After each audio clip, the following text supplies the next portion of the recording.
The question came during morning assembly, which was already my least favorite part of the Galactic Academy experience.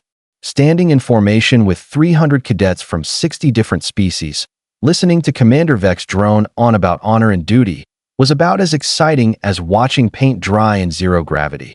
But then Cadet Clorth, a Vraxian with too many teeth and not enough brain cells, raised one of his forearms. "Commander," Clorth said, his voice dripping with what I can only describe as smugness mixed with genuine curiosity. "I have been reviewing the military histories of all represented species. Earth has no warrior tradition listed. No great battles. No legendary conflicts. Why is this? Oh, here we go." Every appendage, eye stalk, and sensory organ in the assembly hall turned toward the human section. Specifically, toward the one human in our entire cohort. Cadet Marcus Webb stood in the back row, looking thoroughly unimpressed with this line of questioning. Commander Vex's scales rippled with what might have been amusement. "An excellent observation, Cadet Clorth. The human homeworld did indeed submit incomplete documentation. Perhaps Cadet Webb can enlighten us." Marcus stepped forward. Slowly. The kind of slow that makes you wonder if someone is about to do something incredibly stupid or incredibly brilliant. With humans, I had learned, it was usually both. "You want to know why Earth has no warrior tradition?" Marcus asked, his voice calm. Too calm. The kind of calm that makes every survival instinct in your body start screaming. "Yes," Clorth said, puffing up his chest plates. "My species has 30,000 years of recorded warfare. The Draxians have 20. Even the Quellan, who are essentially sentient plants, have a 5,000-year military history. But Earth? Nothing.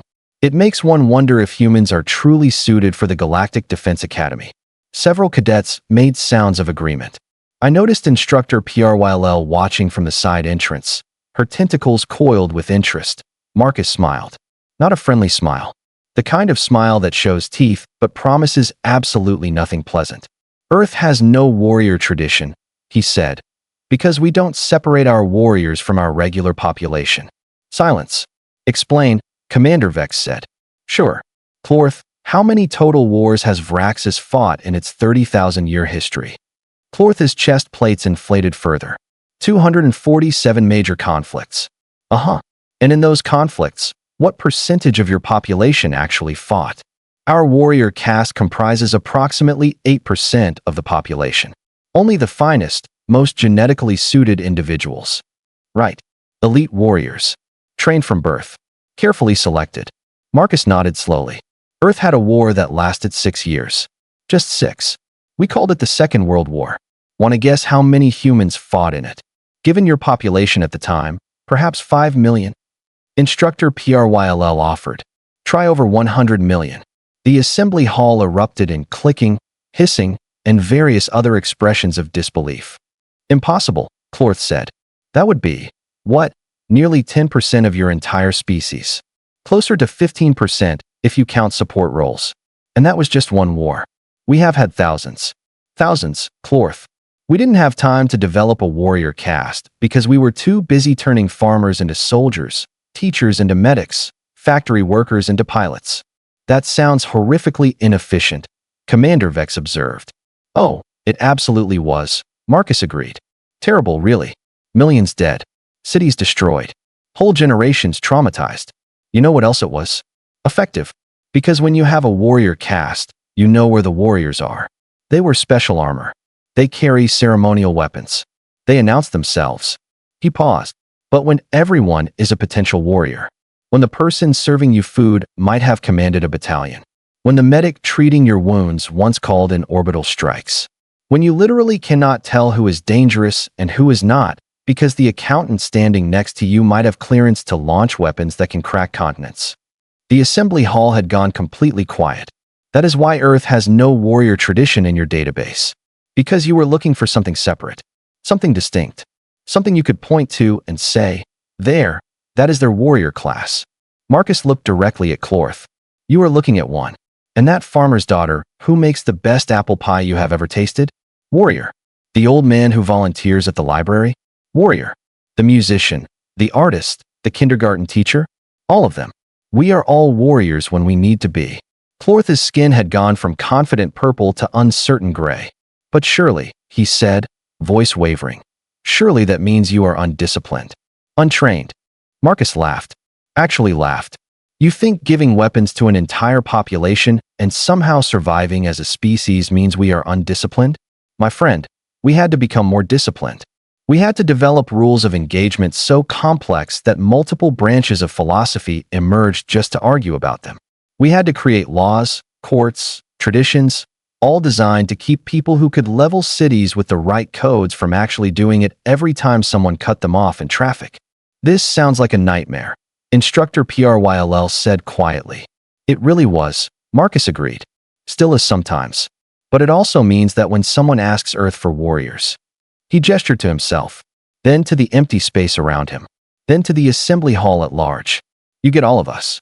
Commander Vex's scales had shifted to a color I had never seen before, something between alarmed orange and deeply concerned violet.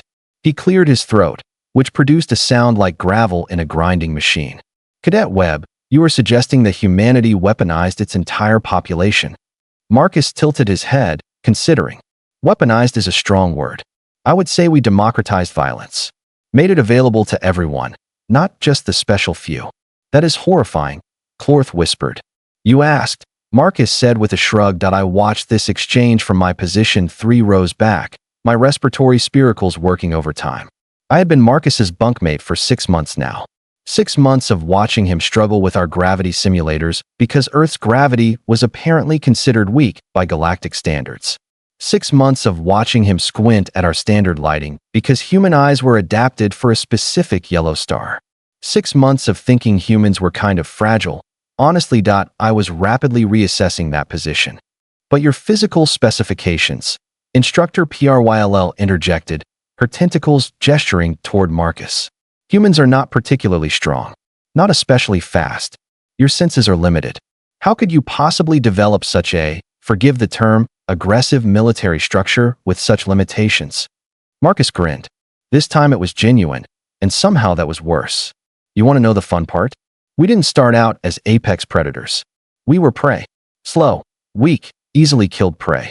So we developed something better than claws, or armor, or venom. And what was that? Commander Vex asked. Persistence. And spite. The translator struggled with that last word. Several species looked confused. Humans can run for longer than almost any other species on Earth. We would chase prey for hours, sometimes days, until it collapsed from exhaustion. We call it persistence hunting. Then we took that same principle and applied it to everything else. Can't win a battle today? Fine, we will come back tomorrow. Lose a war? We will remember for generations and come back stronger. Someone tells us something is impossible. Marcus's smile widened. Well, now we have to do it just to prove them wrong. Clorth made a sound that his translator rendered as deeply unsettled gurgling. There is a saying on Earth. Marcus continued, clearly enjoying himself now. God created man. Samuel Colt made them equal. You know what that means? It means we invented tools that let the smallest, weakest human match the strongest. We engineered ourselves out of our physical limitations. And when those tools were not enough, we made better ones. And then better ones. We went from throwing rocks to splitting atoms in less than 10,000 years. That is an obscenely short time frame for such advancement, Instructor Pryll said. Yeah, well, when everyone is armed and everyone is potentially dangerous, innovation happens fast. You know how many separate nations Earth had during our most violent period? Nearly 200. All of them armed. All of them one bad decision away from ending everything. And somehow we survived it. Commander Vex was making notes on his datapad now, his claws moving rapidly. The Galactic Council believed Earth was peaceful.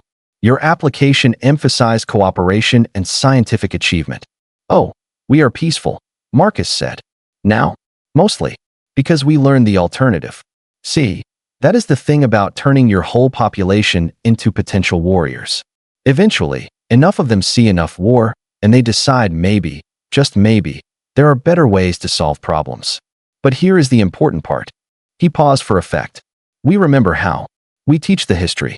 We maintain the capability. Because peace is not the absence of the capacity for violence. Peace is the choice not to use it. The assembly hall was so quiet I could hear my own circulatory system pumping.